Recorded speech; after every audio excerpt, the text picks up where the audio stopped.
여러분 안녕하세요. 오늘은 특별한 이야기를 준비했습니다. 2500년 전 그리스의 철학자 소크라테스.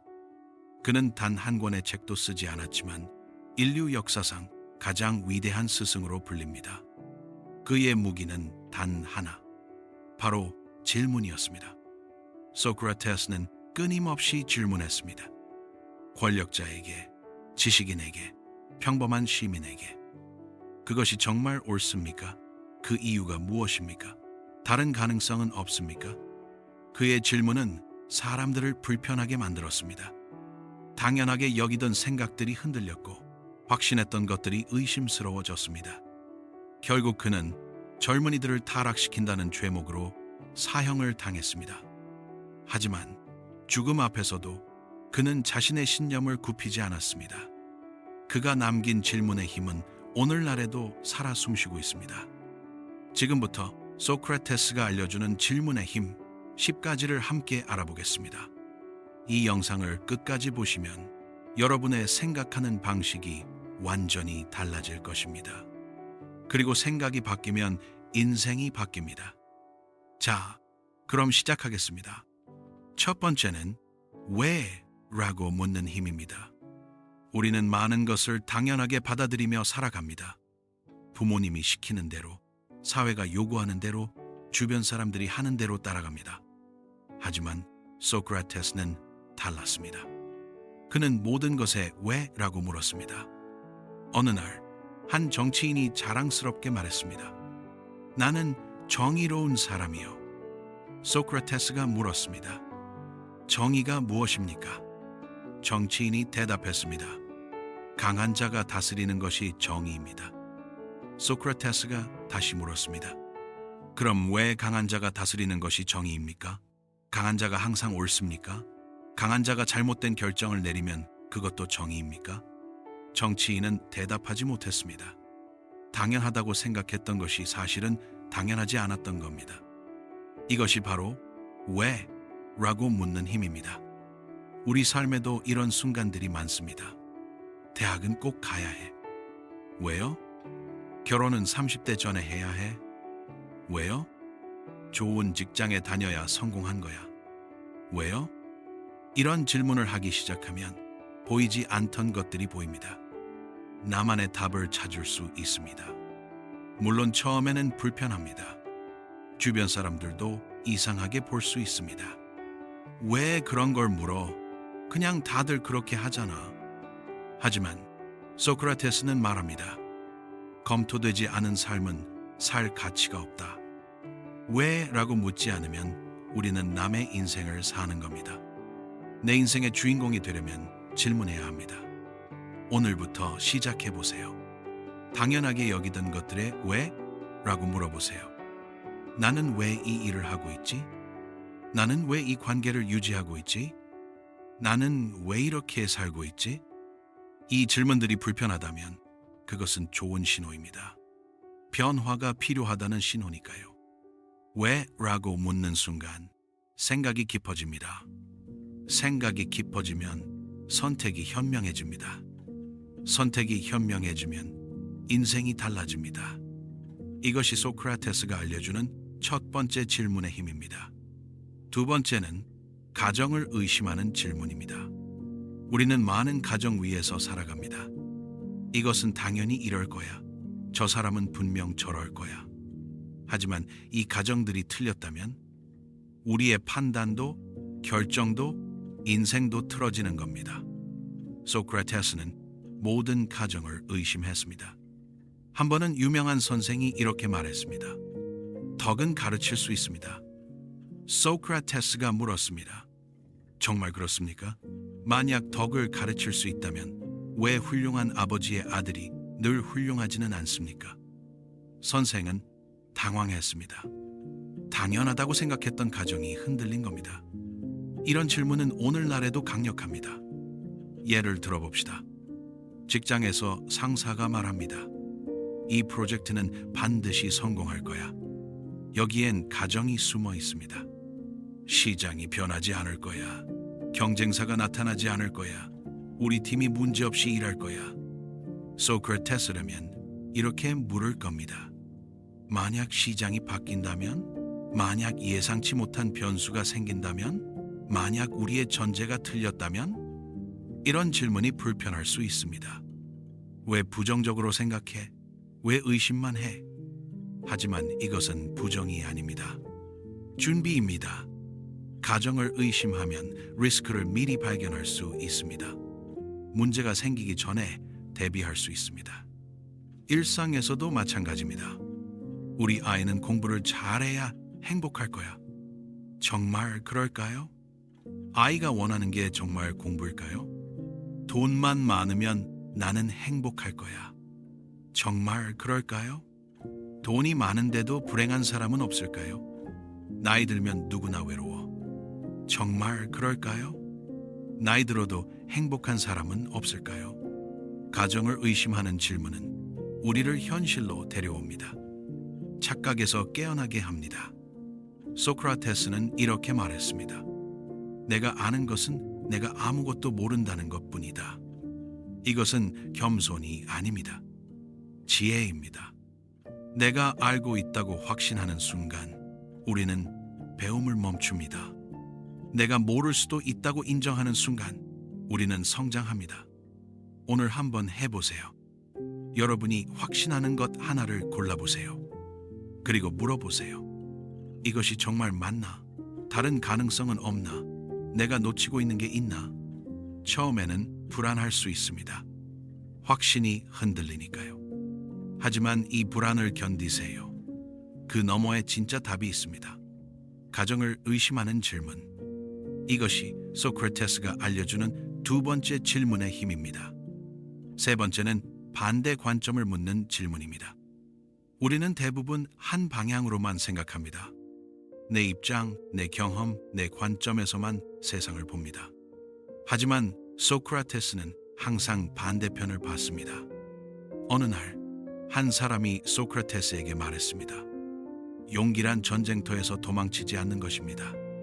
소크라테스가 물었습니다. 그렇다면 전쟁터에서 전략적으로 후퇴하는 장군은 용기가 없는 겁니까? 아니 그렇다면 의사가 두려운 수술을 앞둔 환자를 끝까지 치료하는 것은 용기가 아닙니까?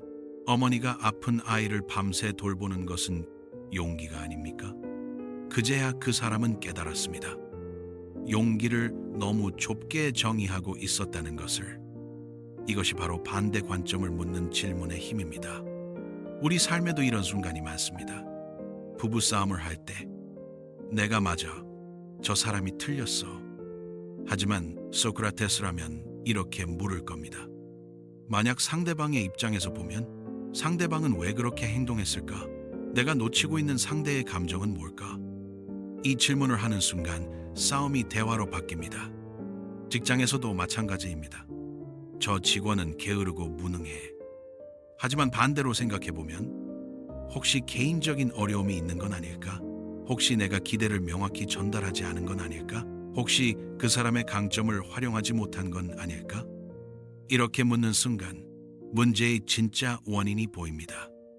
뉴스를 볼 때도 마찬가지입니다. 이 정치인은 나쁜 사람이야. 하지만 소크라테스라면 물을 겁니다. 정말 그럴까? 반대 입장의 사람들은 왜 지지할까? 내가 보지 못한 정보는 없을까? 이것은 상대를 옹호하는 게 아닙니다.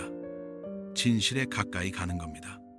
소크라테스는 이렇게 말했습니다. 진리를 찾으려면 모든 관점을 들어야 한다.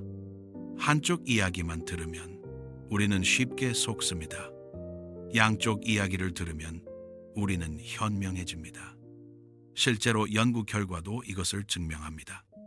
반대 관점을 고려하는 사람은 더 나은 결정을 내립니다. 편견이 적고 창의적 해결책을 더 많이 찾아냅니다. 그럼 어떻게 실천할 수 있을까요? 간단합니다. 의견 충돌이 생길 때마다 이렇게 물어보세요. 만약 내가 저 사람이라면, 만약 저 사람의 상황이었다면 나는 어떻게 했을까? 뉴스를 볼 때도 물어보세요. 반대편 사람들은 이 문제를 어떻게 볼까? 내가 놓치고 있는 정보는 뭘까? 중요한 결정을 내릴 때도 물어보세요. 이 선택의 단점은 뭘까?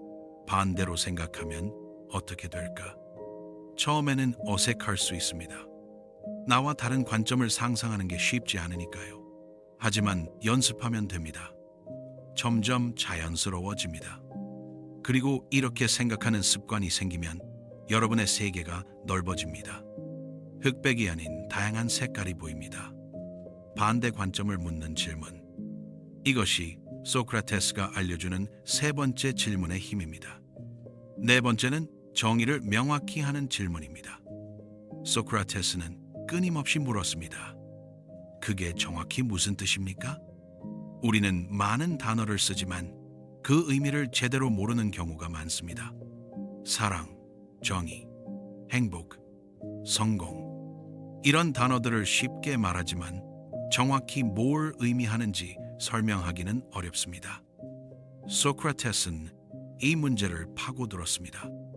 어느 날, 한 장군이 말했습니다.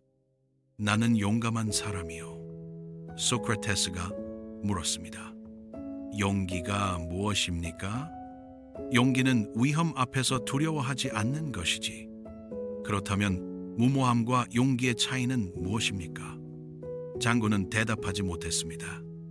소크라테스가 다시 물었습니다. 위험을 무릅쓰고 적진에 뛰어드는 것이 용기입니까? 아니면 무모함입니까? 만약 그것이 무의미한 희생이라면, 만약 더 현명한 방법이 있다면? 이 질문을 통해 장군은 깨달았습니다. 자신이 용기라고 생각했던 것이 사실은 명확히 정의되지 않았다는 것을. 이것은 오늘날에도 매우 중요합니다. 직장에서 상사가 말합니다. 이 프로젝트는 빨리 끝내야 해. 빨리가 정확히 무슨 뜻일까요? 이번 주? 이번 달? 각자 다르게 해석할 수 있습니다. 소크라테스식 질문을 해보세요. 빨리가 정확히 언제까지를 말씀하시는 건가요? 어떤 기준으로 빨리인가요? 이렇게 명확히 하면 오해가 줄어듭니다. 관계에서도 마찬가지입니다. 연인이 말합니다. 나는 네가 날 사랑했으면 좋겠어. 사랑이 구체적으로 뭘 의미할까요? 매일 연락하는 것? 함께 시간을 보내는 것? 선물을 주는 것? 명확히 물어보세요. 사랑한다는 게 너에게는 구체적으로 어떤 행동을 의미해? 이렇게 정의하면 서로의 기대가 분명해집니다. 불필요한 오해가 사라집니다. 자녀 교육에서도 중요합니다. 너는 착한 아이가 되어야 해. 착하다는 게 정확히 뭘까요? 말을 잘 듣는 것? 예의 바른 것? 친구를 돕는 것? 모호하게 말하면 아이는 혼란스럽습니다. 명확하게 정의하면 아이는 이해합니다. 착하다는 건 다른 사람을 배려하는 거야. 예를 들어 친구가 슬플 때 위로해주는 거지. 이렇게 구체적으로 말하면 아이는 실천할 수 있습니다. 소크라테스는 이렇게 말했습니다. 명확하지 않은 것은 존재하지 않는 것과 같다. 우리가 무언가를 명확히 정의하지 못하면 그것은 공허한 말일 뿐입니다. 정의를 명확히 하는 질문은 우리를 현실로 데려옵니다. 추상적인 말을 구체적인 행동으로 바꿔줍니다. 오늘부터 실천해보세요. 누군가 추상적인 말을 할 때마다 물어보세요. 그게 구체적으로 무슨 뜻이에요? 그걸 어떻게 측정할 수 있어요? 예를 들어 어떤 상황을 말하는 거예요? 처음에는 까다로운 사람처럼 보일 수 있습니다. 왜 그렇게 따지고 들어? 하지만 이것은 따지는 게 아닙니다. 이해하려는 겁니다. 그리고 명확한 이해는 명확한 행동으로 이어집니다. 명확한 행동은 좋은 결과를 만듭니다. 정의를 명확히 하는 질문. 이것이 소크라테스가 알려주는 네 번째 질문의 힘입니다. 다섯 번째는 논리적 모순을 찾는 질문입니다. 소크라테스는 논리의 천재였습니다. 그는 사람들의 말 속에서 모순을 찾아냈습니다. 한 번은 이런 일이 있었습니다. 한 사람이 말했습니다. 나는 모든 사람을 공평하게 대한다. 소크라테스가 물었습니다. 그렇다면 당신은 선한 사람과 악한 사람을 똑같이 대합니까? 아니, 물론 아니지. 악한 사람은 벌을 받아야지. 소크라테스가 미소 지었습니다. 그렇다면 당신은 모든 사람을 공평하게 대하는 게 아니군요. 그 사람은 당황했습니다. 자기 말 속에 모순이 있었던 겁니다. 이것이 소크라테스의 방법입니다. 사람들이 스스로 모순을 깨닫게 만드는 겁니다. 우리 삶에도 이런 모순이 많습니다. 나는 건강이 최우선이야. 그런데 매일 밤늦게 자고 운동도 안 하고 술도 마십니다. 나는 가족이 제일 중요해. 그런데 가족과 시간을 보내지 않고 늘 일에 매달립니다. 나는 정직한 사람이야. 그런데 작은 거짓말은 자주 합니다. 소크라테스라면 이렇게 물을 겁니다. 당신의 말과 행동이 일치합니까? 이 질문은 불편합니다. 우리 자신의 위선을 마주하게 만들기 때문입니다. 하지만 이 불편함이 성장의 시작입니다. 모순을 발견하면 우리는 두 가지 선택을 할 수 있습니다. 첫째, 말을 바꾸는 겁니다. 사실 나는 건강보다 일이 더 중요해. 둘째, 행동을 바꾸는 겁니다. 건강이 중요하다고 말했으니 이제 운동을 시작해야지. 어느 쪽이든 모순을 인정하는 순간 우리는 정직해집니다. 직장에서도 마찬가지입니다. 회사가 말합니다. 우리는 직원들을 가족처럼 생각합니다. 하지만 실적이 나쁘면 바로 해고합니다. 소크라테스라면 물을 겁니다. 가족을 실적이 나쁘다고 버립니까? 이런 질문은 조직의 위선을 드러냅니다. 불편하지만 필요합니다. 사회에서도 모순을 찾을 수 있습니다. 우리는 평등한 사회를 원합니다. 하지만 출신 학벌로 사람을 판단하고 재산으로 대우가 달라집니다. 소크라테스라면 물을 겁니다. 정말 평등합니까? 이런 질문은 사회를 변화시킵니다.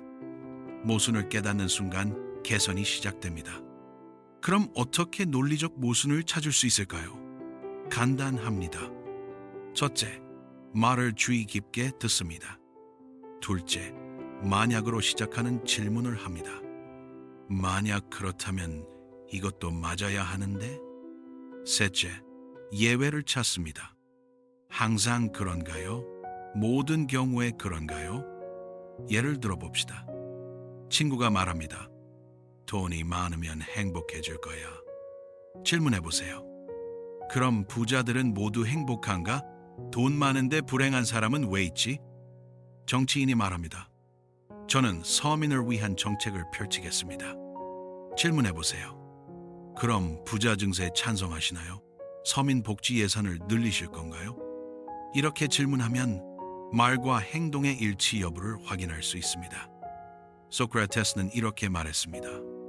논리적으로 일관되지 않은 삶은 혼란스러운 삶이다. 우리가 말과 행동을 일치시키면 삶이 명확해집니다. 혼란이 사라지고 방향이 선명해집니다. 오늘부터 시작해 보세요. 자신의 말과 행동을 점검해 보세요. 내가 중요하다고 말하는 것에 시간을 쓰고 있나? 내가 믿는다고 말하는 가치대로 살고 있나? 내 말과 행동이 일치하나? 불편한 답이 나올 수 있습니다. 하지만 그것이 변화의 출발점입니다.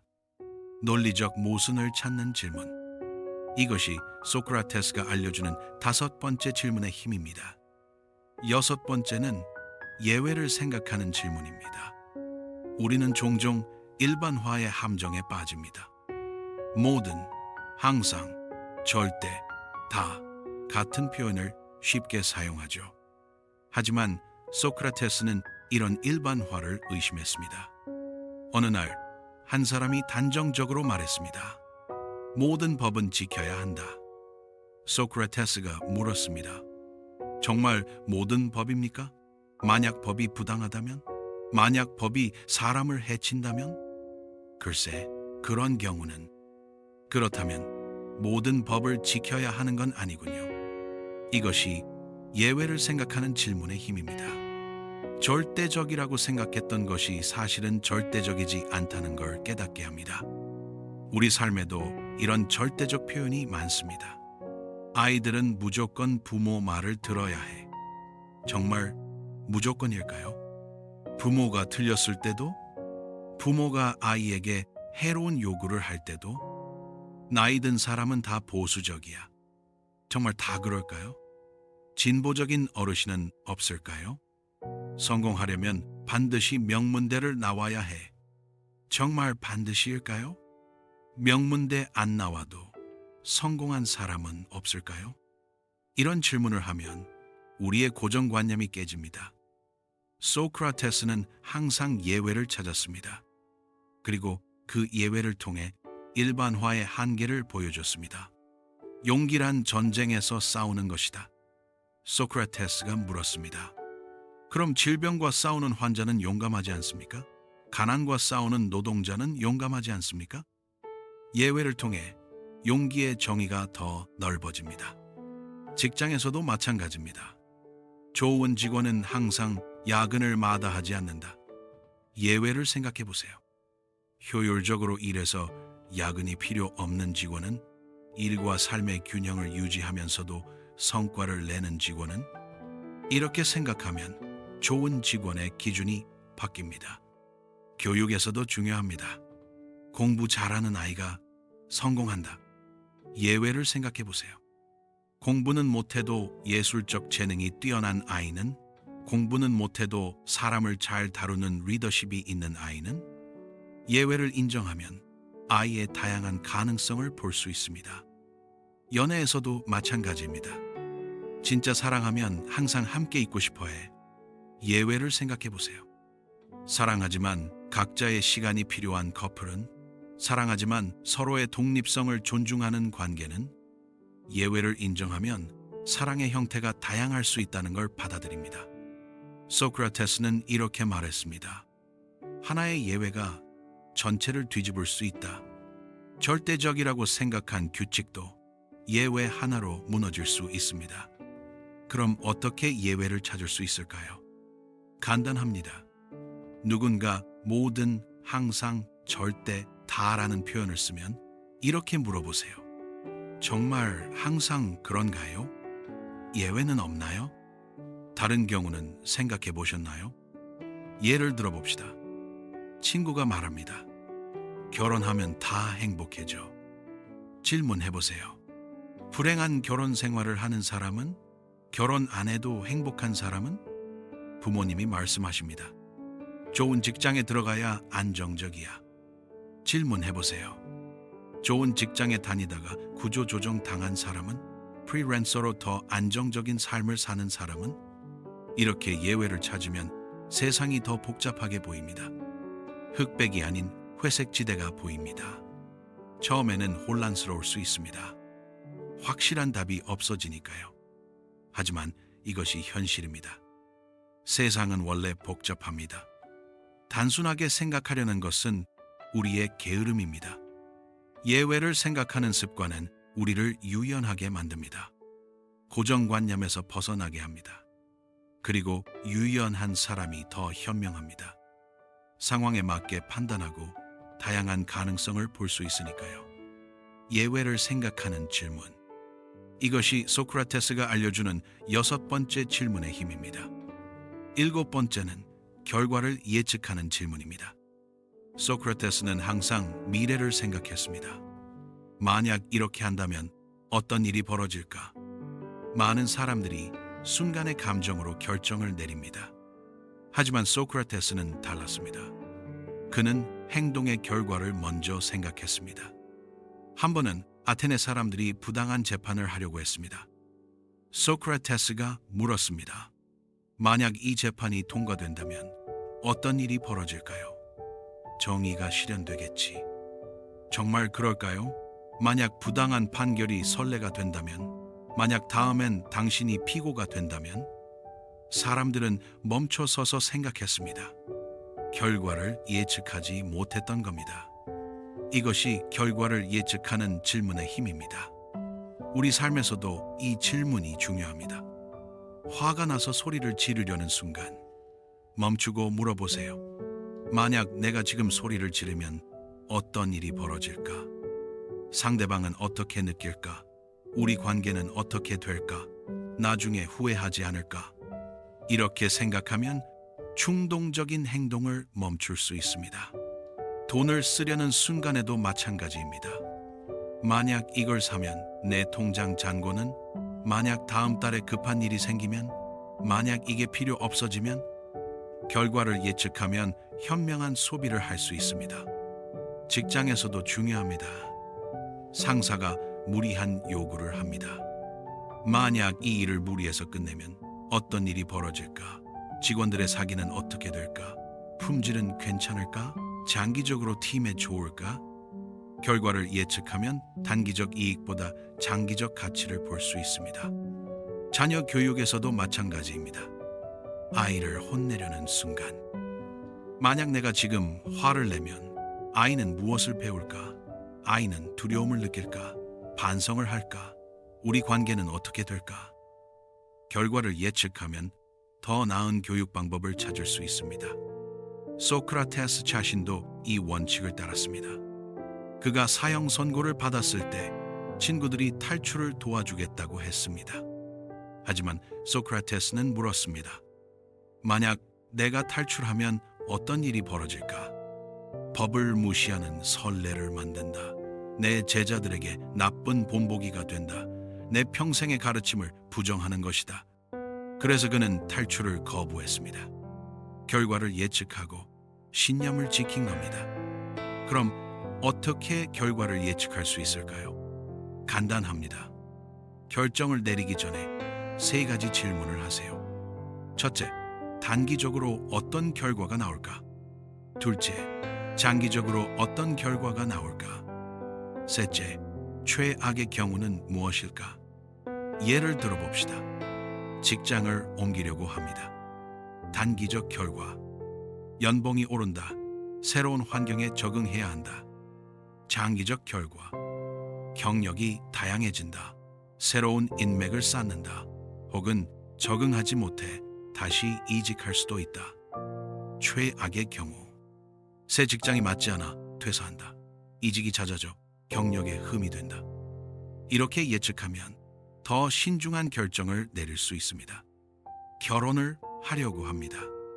단기적 결과, 행복한 신혼생활. 장기적 결과, 평생 함께 살아간다. 아이를 낳고 키운다. 서로의 가족과 관계를 맺는다.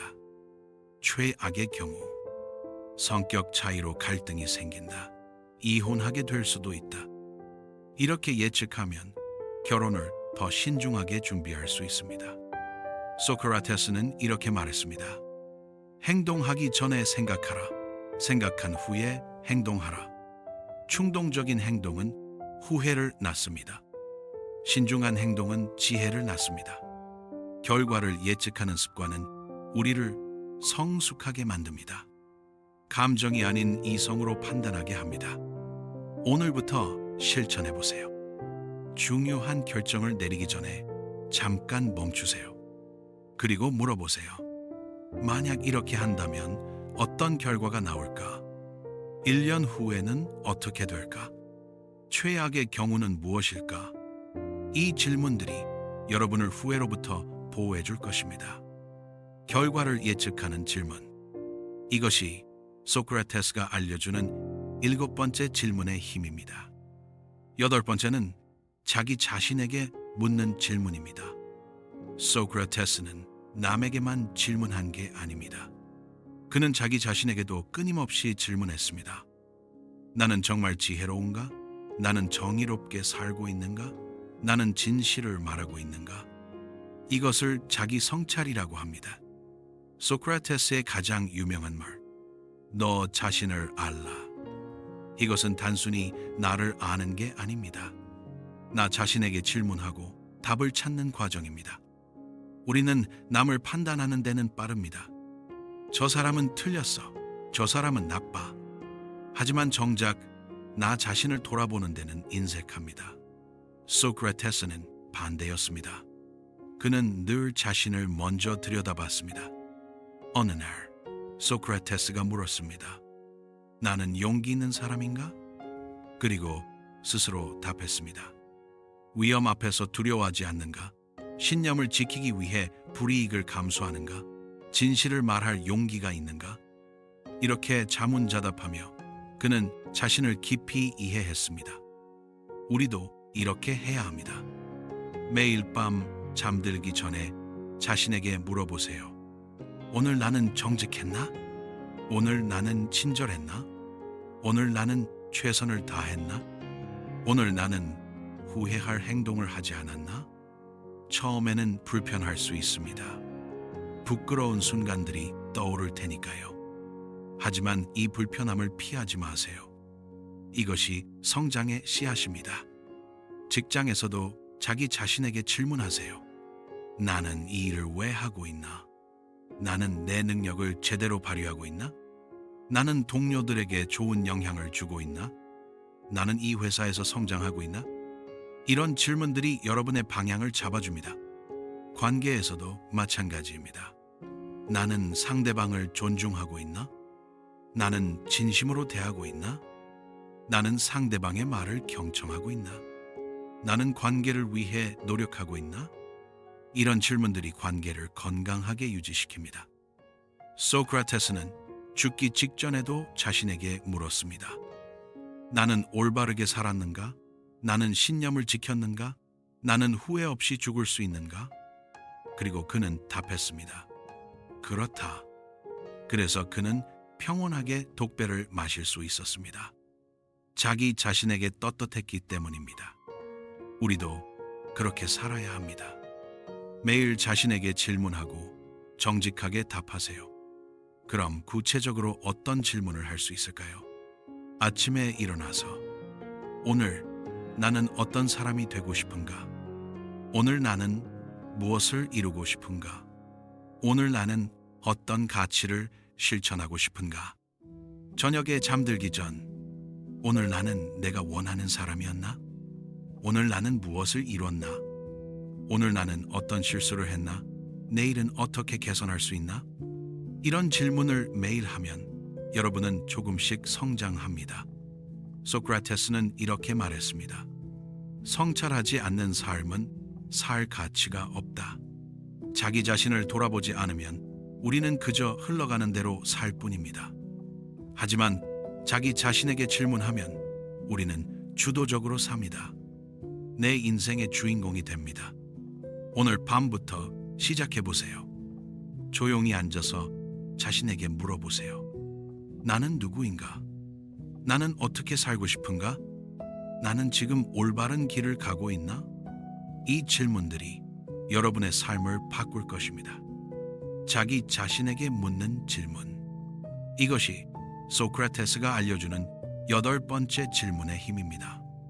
9번째는 침묵의 힘입니다. 소크라테스는 질문만 던진 게 아닙니다. 질문 후에 그는 기다렸습니다. 많은 사람들이 질문을 던지고 바로 자기가 답합니다. 하지만 소크라테스는 달랐습니다. 그는 질문 후에 침묵했습니다. 상대방이 스스로 생각하고 스스로 답할 때까지 기다렸습니다.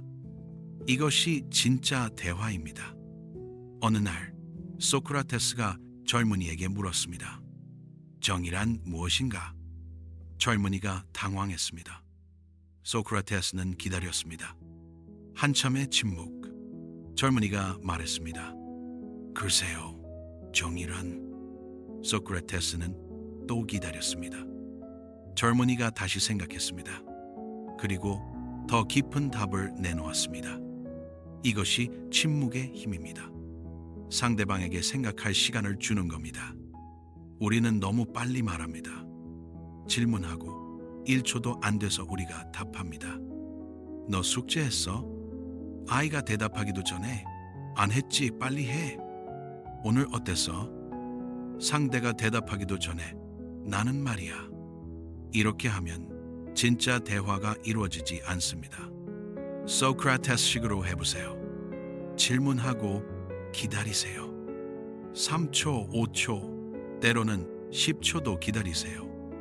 불편할 수 있습니다. 침묵이 어색하니까요. 하지만 이 침묵 속에서 마법이 일어납니다.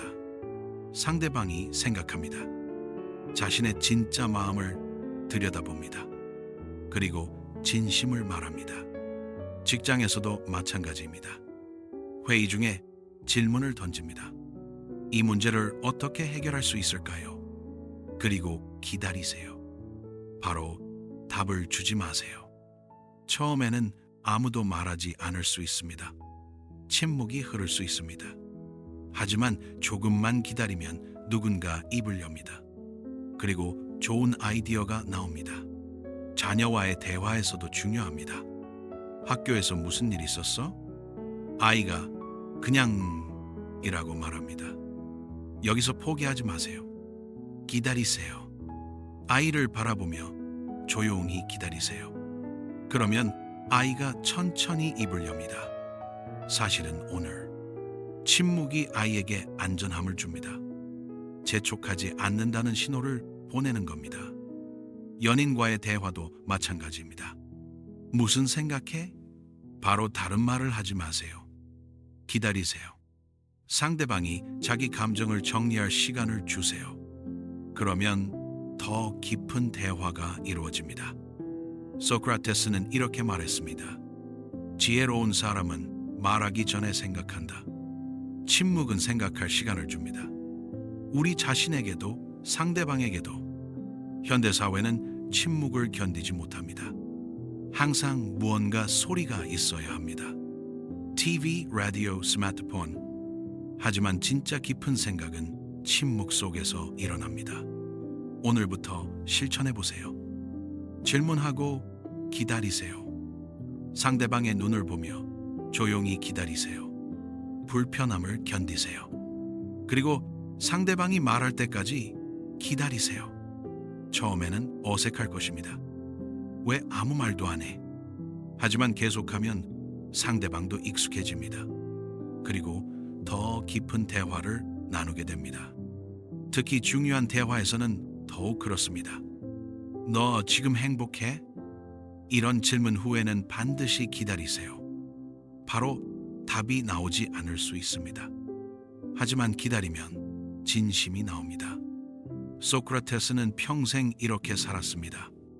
질문하고 기다리고 듣는 삶. 그래서 그는 위대한 스승이 될 수 있었습니다. 침묵의 힘. 이것이 소크라테스가 알려주는 9번째 질문의 힘입니다. 10번째, 마지막은 겸손한 질문입니다. 소크라테스의 가장 유명한 말. 나는 내가 아무것도 모른다는 것을 안다. 이것을 무지의 지라고 합니다. 소크라테스는 지식을 자랑하지 않았습니다. 오히려 자신의 무지를 인정했습니다. 어느 날 신탁이 말했습니다. 소크라테스가 가장 지혜로운 사람이다. 소크라테스는 이해할 수 없었습니다. 나는 아무것도 모르는데? 그래서 그는 지혜롭다는 사람들을 찾아다녔습니다. 정치인, 시인, 장인들을 만났습니다. 그리고 질문했습니다. 정치인에게 정치란 무엇입니까? 정치인은 자신만만하게 대답했습니다. 소크라테스가 계속 질문했습니다. 결국 정치인은 대답하지 못했습니다. 사실 자기도 잘 몰랐던 겁니다. 소크라테스는 깨달았습니다. 이 사람은 모르면서 안다고 착각한다. 나는 적어도 내가 모른다는 걸 안다. 그래서 내가 더 지혜로운 거구나. 이것이 무지의 지입니다. 자신이 모른다는 것을 아는 것. 이것이 진짜 지혜의 시작입니다. 우리 사회는 반대로 움직입니다. 모두가 아는 척합니다. 나는 다 알아. 이건 이래, 저건 저래. 하지만 정말 알까요? 소크라테스라면 이렇게 질문할 겁니다. 정말 확신하십니까? 다른 가능성은 없습니까? 혹시 틀릴 수도 있지 않습니까? 이런 질문은 겸손함에서 나옵니다. 나도 틀릴 수 있다. 나도 모를 수 있다. 이 겸손함이 우리를 성장시킵니다. 직장에서 상사가 틀린 결정을 내리려고 합니다. 대부분 사람들은 입을 다물니다. 상사니까 알겠지. 하지만 소크라테스식으로 질문해 보세요. 혹시 제가 놓친 부분이 있을까요? 이런 문제는 없을까요? 겸손하게 묻는 겁니다. 제가 모를 수도 있지만 이렇게 하면 상사도 방어적이지 않습니다. 함께 다시 생각해 봅니다. 부부 싸움에서도 마찬가지입니다. 내가 맞아. 이렇게 우기면 싸움만 커집니다. 하지만 겸손하게 질문하면 달라집니다. 내가 뭘 놓치고 있는 걸까? 당신 입장에서는 어떻게 보여? 이렇게 물으면 싸움이 대화로 바뀝니다. 자녀 교육에서도 중요합니다. 아이가 질문합니다. 왜 공부해야 해요? 많은 부모가 단정적으로 대답합니다. 공부해야 성공하니까. 하지만 겸손하게 질문해 보세요. 네 생각에는 어떨 것 같아? 너는 왜 공부하면 좋다고 생각해? 이렇게 하면 아이도 함께 생각합니다. 스스로 답을 찾습니다.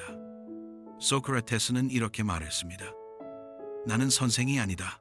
나는 산파다. 산파는 아이를 낳는 사람이 아닙니다.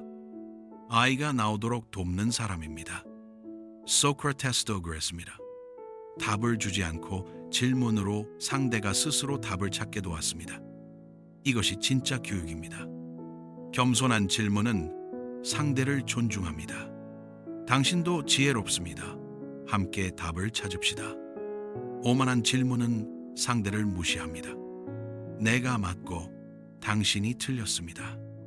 어느 쪽이 더 좋은 관계를 만들까요? 당연히 겸손한 질문입니다.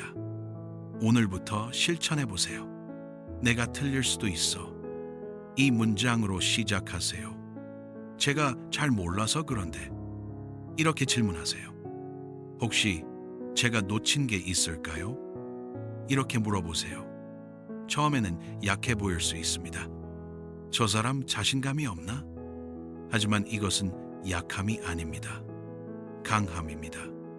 자신의 한계를 인정하는 용기, 배우려는 자세, 성장하려는 의지, 이것들이 진짜 강한 사람의 특징입니다. 소크라테스는 죽는 순간까지 겸손했습니다. 독배를 마시기 직전 친구가 물었습니다. 죽음 이후에 무엇이 있을까요? 소크라테스가 대답했습니다. 나도 모른다. 하지만 정의롭게 산 사람에게는 나쁜 일이 일어나지 않을 것이다. 마지막 순간까지 나도 모른다 라고 말할 수 있는 겸손. 이것이 소크라테스의 위대함입니다. 겸손한 질문. 이것이 소크라테스가 알려주는 10번째 마지막 질문의 힘입니다. 여러분, 여기까지 소크라테스의 질문의 힘 10가지를 함께 알아봤습니다. 다시 한번 정리해 보겠습니다. 첫째, 왜? 라고 묻는 힘. 당연한 것을 의심하는 용기. 둘째, 가정을 의심하는 질문. 확신을 점검하는 지혜. 셋째, 반대 관점을 묻는 질문. 다양한 시각을 보는 능력. 넷째, 정의를 명확히 하는 질문. 추상을 구체로 바꾸는 힘. 다섯째, 논리적 모순을 찾는 질문. 말과 행동을 일치시키는 정직함. 여섯째, 예외를 생각하는 질문. 일반화를 경계하는 유연함. 일곱째, 결과를 예측하는 질문. 앞을 내다보는 신중함. 여덟째, 자기 자신에게 묻는 질문. 자기 성찰의 습관. 아홉째, 침묵의 힘. 기다리며 듣는 인내심. 열째, 겸손한 질문. 무지를 인정하는 용기. 이 10가지 질문의 힘. 이것들이 소크라테스를 위대하게 만들었습니다. 소크라테스는 2500년 전에 살았지만 그의 지혜는 오늘도 살아있습니다. 왜일까요? 인간의 본질은 변하지 않기 때문입니다. 우리는 여전히 같은 실수를 반복합니다. 당연한 것을 의심하지 않고, 가정을 점검하지 않고, 자기 자신을 돌아보지 않습니다. 하지만 오늘부터 달라질 수 있습니다. 소크라테스처럼 질문하세요. 처음에는 불편할 것입니다. 주변 사람들도 이상하게 볼 수 있습니다. 하지만 계속하세요. 질문하는 습관이 생기면 여러분의 생각이 깊어집니다. 생각이 깊어지면 판단이 현명해집니다. 판단이 현명해지면 선택이 좋아집니다. 선택이 좋아지면 인생이 달라집니다. 소크라테스는 이렇게 말했습니다. 검토되지 않은 삶은 살 가치가 없다. 오늘부터 여러분의 삶을 검토하세요. 질문하세요. 그리고 기억하세요. 질문은 약함이 아닙니다. 강함입니다. 질문은 무지가 아닙니다. 지혜입니다. 질문은 불편함이 아닙니다. 성장의 시작입니다. 오늘 이 영상이 여러분의 삶에 작은 변화를 가져오길 바랍니다. 영상이 도움이 되셨다면 좋아요와 구독 부탁드립니다. 여러분의 인생이 질문으로 더 깊어지고 더 현명해지고 더 행복해지기를 진심으로 응원합니다. 여기까지 시청해 주셔서 감사합니다.